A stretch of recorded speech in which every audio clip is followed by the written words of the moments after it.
Hi, welcome to Talking Books and Stuff, the program that talks all about books and writing and stuff.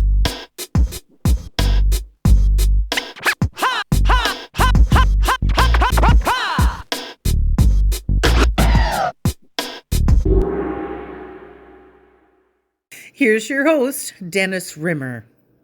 And hello back once again. It's another edition of Talking Books and Writing and Stuff Like That. And stuff like that can include gold, and it can include movies. And having a hard time today here with my lips and words. But with us from Whitehorse in the Yukon, we have Michael Gates, noted author and historian. The book I have in front of me is Hollywood in the Klondike, Dawson City's great film find. So, Michael Gates, it's 1978. You were new to the Dawson City area in the Yukon. You'd only been there for a short while, I take it, when something astounding was dug up. But it wasn't gold. What can you tell us about that now? Pick up the story and tell us what happened. Well, Dennis, I'd only been in Dawson since the beginning of March, and I'd already gained an insight into Dawson, and one of those insights was never be surprised, expect the unexpected. So on the 4th of July, I got a notification from our resident archaeologist. I worked for Parks Canada, and we had an archaeological crew, and he said they had been called down to look at something interesting that had been unearthed, and he suggested I might want to go down and take a look at it. So I whistled down to the site, which was where the former hockey arena had stood. It had been demolished, and they were getting ready to build a recreation center. So wise heads in City Hall decided they should explore the ground conditions because we're built on permafrost in Dawson City. And so they brought a backhoe operator in, and his job was to dig some holes to see what the state of permafrost was. Well, he started digging and immediately started bringing up all kinds of strange debris. And scattered amidst the debris were metal canisters holding reels of film.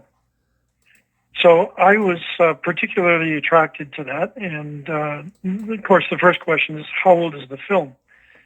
And I took some out. I took a match and I lit a small length of this film, and it flared up violently. So I knew it was nitrate film. So it was older rather than newer, and I unraveled some of it, and I could see that it was silent film because you could see the captions and the titles interspersed in the film. So that's what first confronted me when I went there, and it wasn't too long after that I was going through some historical newspapers that we have a microfilm. And strangely, I came across an advertisement for the very movie that I had just unspooled on that reel of film. And for some reason, it was called The Strange Case of Mary Page, and it was screened in October of 1917. So all of a sudden, I could connect these things that had been unearthed with a place and time in our local history. And so I thought I would see if I could rustle up some interest, and I started making phone calls. And believe me, it wasn't easy. I called various organizations down in Eastern Canada, and they all kind of nodded silently on the phone, obviously, and suggested I try somebody else. And so I was kind of getting the runaround until it was suggested I talk to Sam Kula at the National Film Archives. And he asked me to describe what I was finding, so I did. And he said, well, if you can get me a bit more information, I might know what to do with it. So a short time later, I went down and I revisited the site. And I came back and I'd taken some notes, and I sent him a telex. Now, I don't know if you remember telex. Yes, I do. I've used them before. Yes. Yes. Well, for the young members in the audience, that was before the internet. And you'd sit at a keyboard in one city, and you'd type things into it, and the keyboard far away would start typing, and out would come your message. So I sent one of these messages by telex to Sam Kula, describing the condition of the films and the content, and also kind of some idea of the number. And there were quite a few of them visible.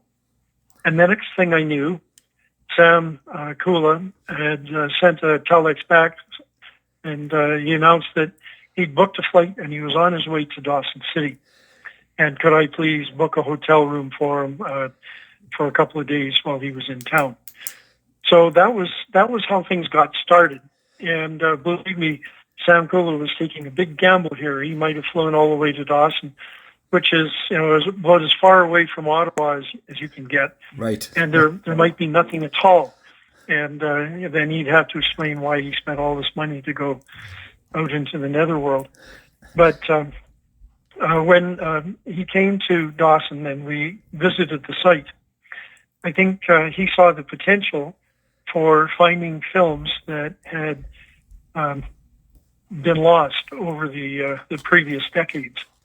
Now, you know that nitrate film is very flammable. I've heard that, yes, because I study movies too. So once it starts burning, you can't put it out.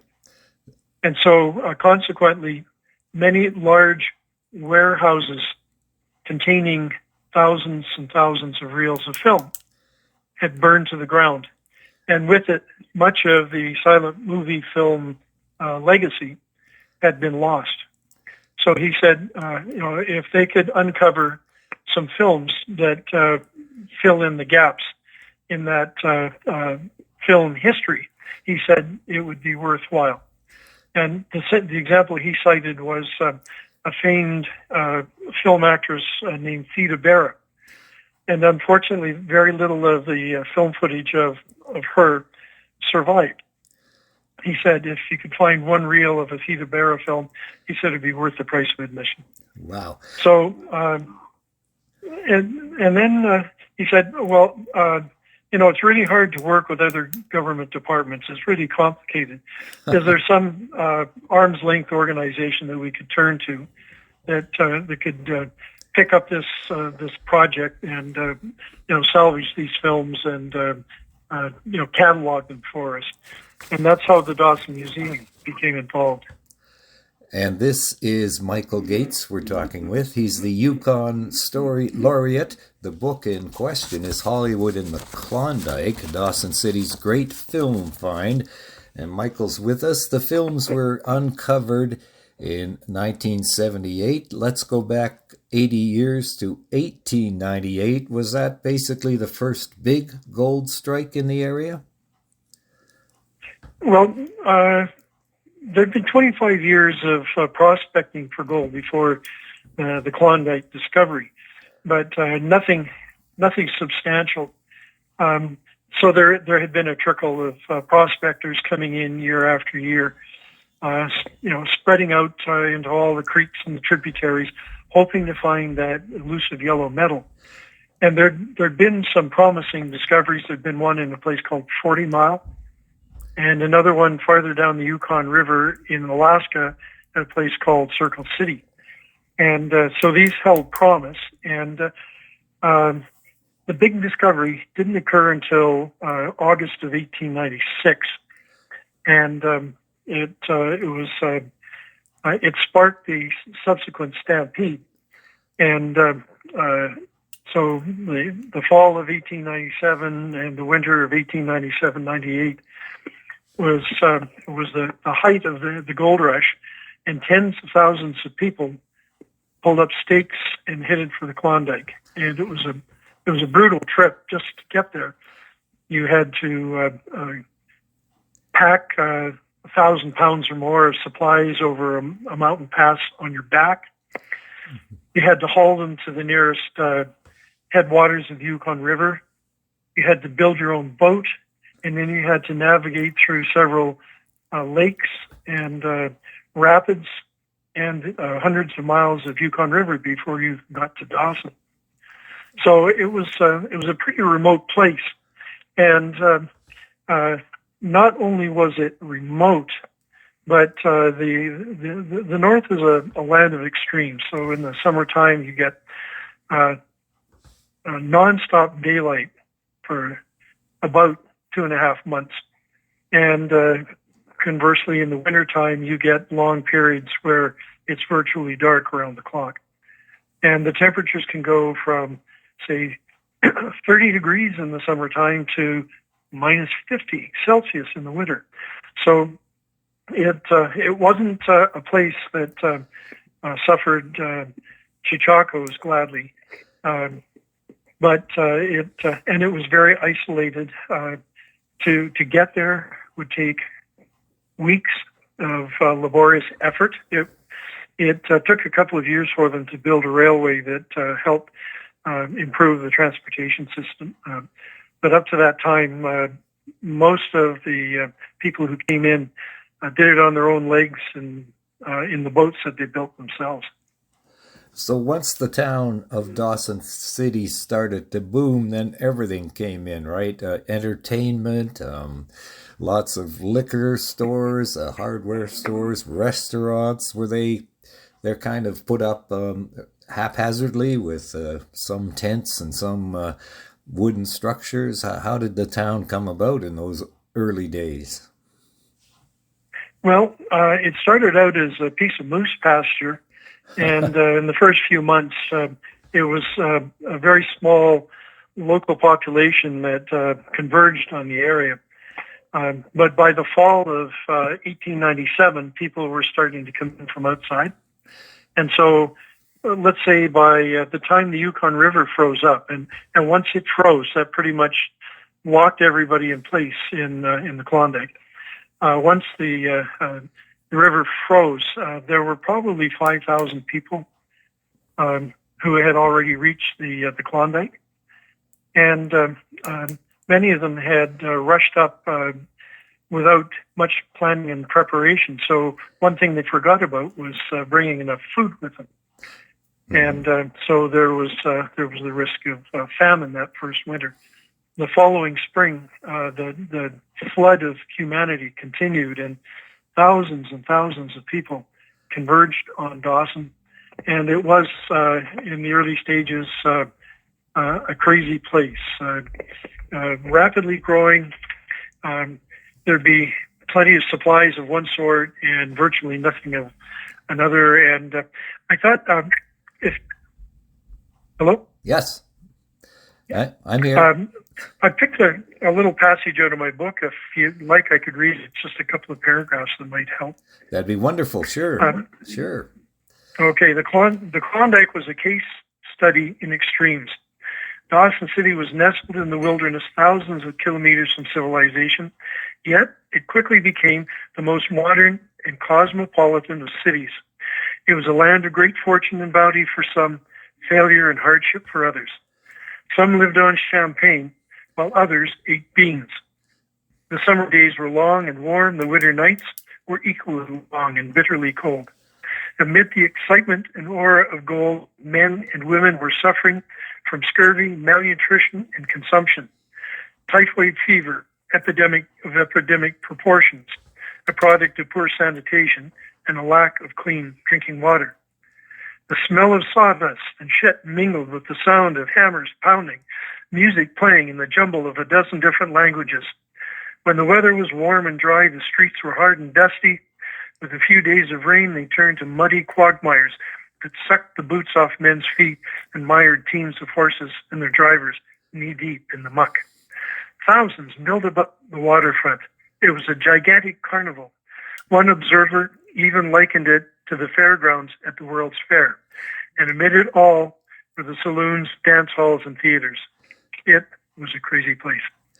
It certainly was, and we got people, like you say, from all over there to the Paris of the North with its saloons, gambling halls, and theaters, and more of them than there were places to eat food. So sanitary conditions must have been pretty terrible back then. Well, it took a while for sort of civic planning to catch up with this flood of humanity. So there weren't adequate provisions for disposal of human waste, and consequently, they had a lot of people who developed typhoid. And in fact, the hospitals were crammed with typhoid victims, many of whom died. What about law enforcement? Was Dawson City at that time even in Canada or the U.S.? Who knew where the boundary was? Well, it was pretty well established that it was on Canadian soil, although as much as 80% of the population at the height of the gold rush was probably American. But the Union Jack was flown high, and the mounted police made their presence known. And contrary to popular images portrayed in Hollywood films, it wasn't wild and lawless with gunfights on the street and bodies stacked up like cordwood.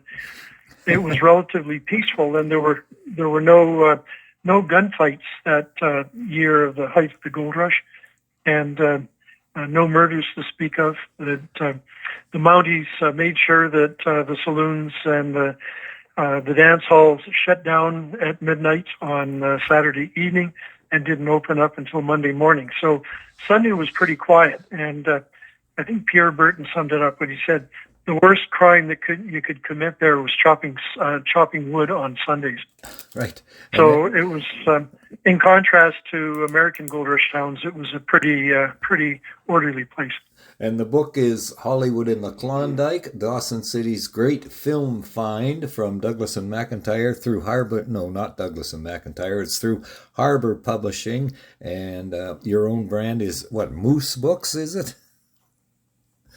It's published under the Lost Moose imprint. Lost Moose, right. So the Klondike, 1898, people pouring in, people such as Robert Service, Tex Rickard, who became the owner of the New York Rangers, Jack London, people like that. But when did movies first arrive in Dawson City? Well, the first moving pictures were only produced the same year that gold was discovered in the Klondike, 1896.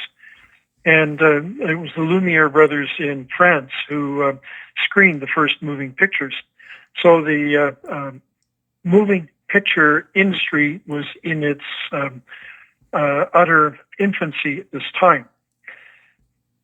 It was still a lot of growing pains and birthing. But the first moving pictures that were shown in Dawson was in September of 1898. And it was considered a novelty at the time. Dawson was characterized by a lot of live entertainment of the vaudeville variety. And the introduction of moving pictures didn't immediately displace the live entertainment. They were sort of viewed more as a novelty rather than as a main feature or main event. And it remained that way for several years. I would say until probably the first decade in Dawson's history, moving pictures didn't play a huge role, although that they were coming in more frequently and more regularly as the years passed. But by 1908, 1909, 1910, the population had dwindled. The gold production was down so that you didn't have the same supercharged economy there. And it couldn't economically support live theater anymore. So they started opening movie houses in Dawson. And by the middle of the second decade of the 20th century, they had as many as 3 or 4 movie houses operating at any given time. And that was the case up until the beginning of World War I. Now, you have to remember that this was before television. Right. This was before radio. the only connection that they had with the outside world was telegram, and that limited the number of options you had for entertainment. And with the dwindling of live entertainment, moving pictures became the predominant form of entertainment in Dawson, as it did in many other places across the country. So how did they get those films up there from wherever they were produced or distributed? I guess when did the railroad come in? Well, the railroad came in about 1900. So the gold rush had peaked by that time. 1900 was actually the year that the largest amount of gold was recovered. And bear in mind, this is all hand-mined gold. The records show that in 1900, they recovered 1 million ounces of gold. So that was, and after that, it started to decline. But the railroad had been constructed, and that made it a lot easier to, and a lot less expensive to transport goods and people into the Yukon. But if you were shipping film, you'd put them on a boat in Seattle, Vancouver, Victoria. They would come up the Inside Passage, and when they got to Skagway at the end of the Lynn Canal on the coast, they would transfer them to the train. The train would take them over the White Pass into the Yukon to Whitehorse. And from there, they would be transferred from the train to riverboats, and the riverboats would carry them downriver to Dawson.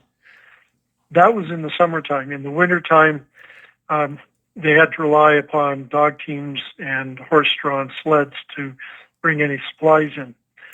So if they were bringing films in, they'd have to plan ahead and bring lots in the fall before freeze up, so that they had enough to screen over the winter.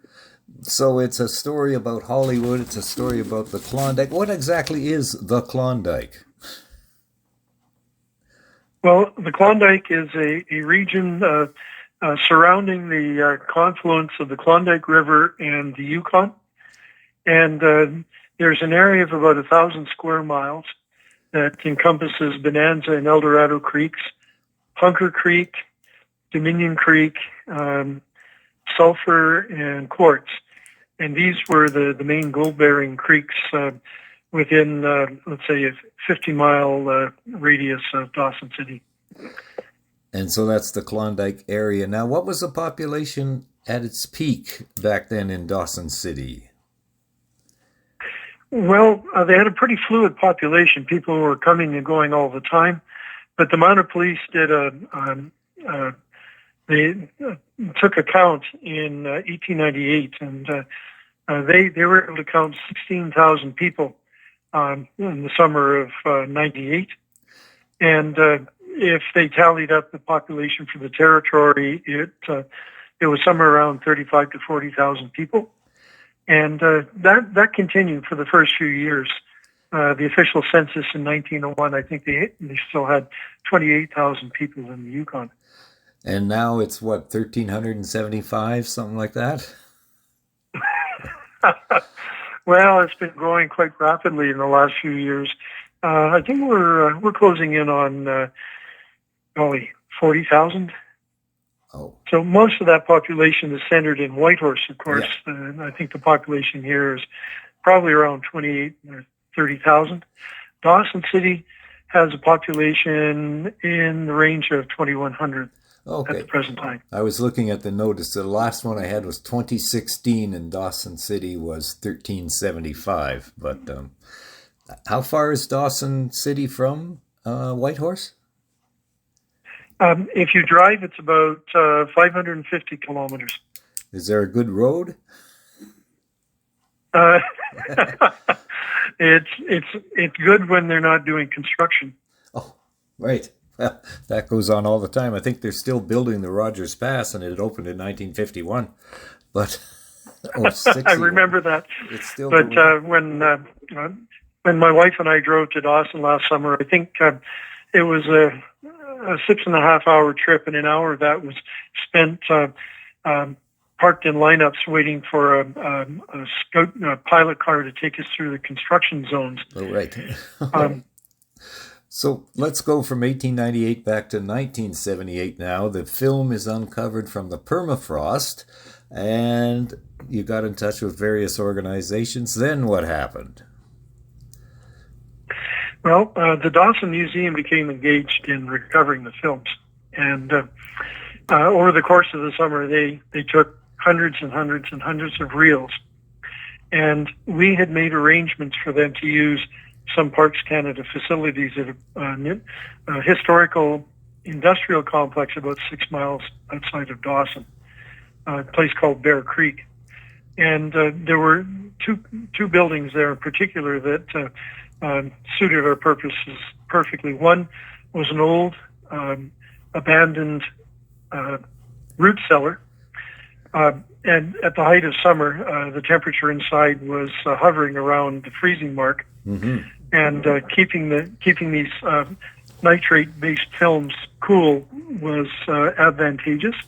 Oh, yeah. And a short distance away, we had another building, and it had been used to manufacture acetylene and oxygen when the mining complex was in full operation. So they had concrete floors and metal-lined walls. Certainly an advantage in case one of these reels caught fire. Right. So, and over the course of the summer, they took these films and they put them on a couple of spools, and they spooled them off of one onto another one. And in the process, they examined the leader on it, and it would identify the name of the film and some of the details, maybe a date, and they numbered them, and they cataloged each reel of film. And by the end of the summer, they had roughly 500 reels of film that were salvageable. And in September, the list was sent off to Sam Kula in Ottawa. He immediately issued press releases, and even before the internet, this was an event that we'd say went viral, and it attracted attention all around the world, mainly because of the unique circumstances under which the films were found.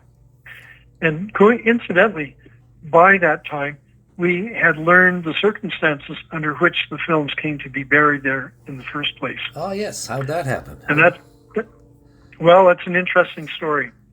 I told you that there'd been a hockey rink right at the site. Well, many, many years before, they had a large multi-purpose recreational facility there. And around 1910, I think it was around 1910, they decided that they'd construct a pool. So they went into the indoor hockey area, and they blasted the ground, the frozen ground, and they built a large tank. And in the summertime, they filled that with steam heated water, and it was sort of family recreation. The ladies could swim on certain days, the kiddies could swim on certain days, and then in the fall, they'd drain the tank, they'd cover it over, and they'd ice the surface, and they'd use it for curling and hockey in the winter. And that went on for about 20 years. But by 1929, Dawson, it was kind of on its last legs. It never died entirely, but the population was hovering at around 1,000. They could no longer support and maintain the swimming pool. So what are they going to do? Well, they're going to fill it in. Uh-huh. And coincidentally, the secretary treasurer for the Hockey Association also handled the distribution of the moving films that were shipped into Dawson. Now, this created a problem for him because the transportation costs for anything being shipped out of Dawson were so high that they couldn't, the film distributors didn't want to have them returned. So they stored them. And much of the film ended up being stored in the basement of the Carnegie Library, which was across the street from this recreational complex. So here's a man who's caught between two different things.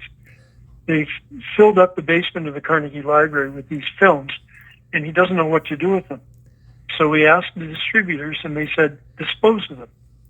Well, he didn't like the idea of taking them down and dumping them in the river. And here he had a solution to another problem that they were trying to deal with, filling in the hole where the swimming pool used to be. So they hauled them across the road and dumped them into the hole where the swimming pool used to be, and they filled it up, covered it over, and it more or less faded into the past. And it was just a few old-timers who could still remember that in the years that followed, every once in a while, some of this film would pop out of the ground, and the kids would set them afire with a match. And we found articles in the newspaper saying, parents, please tell your kids not to do that. It's dangerous, and we don't want anybody to get hurt. But along the way, they had forgotten how these films had come to be buried. And it was only because my wife was, my future wife, who was the director of the Dawson Museum at that time, was also involved in the local bi-weekly community newsletter. And she put a thing in the newsletter describing the discovery of these films and asked if anybody knew anything about them. And as it turned out, a gentleman named Clifford Thompson who lived in BC wrote and said, well, I can help you out there. I was the man who was responsible for putting those films in the hole. And he explained the circumstances. So that added a kind of an interesting backstory to the news release about these films.